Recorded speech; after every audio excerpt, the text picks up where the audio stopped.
Na, tęsiam eglučių kainų reidą. Dabar yra gruodžio 14.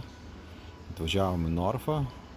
Nu ir bandom pasižiūrėti, ar likus šiek tiek daugiau nei savaitę iki pagrindinių švenčių, ar geriau dabar pirkti, ar iš principo geriau iš anksto. Ar tinginys, ar darbštuolis iš ankstolis.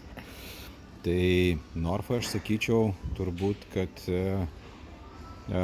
tinginys nieko jau ir turbūt ir negaus, nes paklausėm, kur yra eglutės, tai vat viskas, ką matote, sako, va čia vat viskas, kas matom.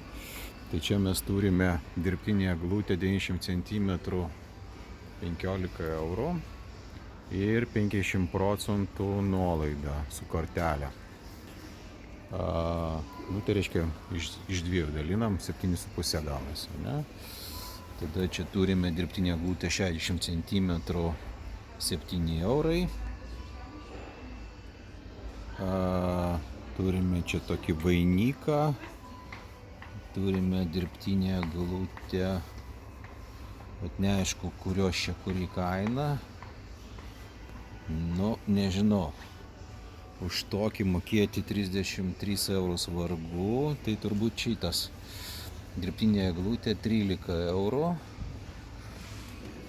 Nu ir turbūt, kad čia daugiau mes nieko ir nematom. Čia kainos nėra. Tai nors ir yra nuolaida, bet tai realiai nėra, kad čia per daug ir pirkti. Tai ką, tiek turbūt iš Norfos kalėdinių dekoracijų erdvės.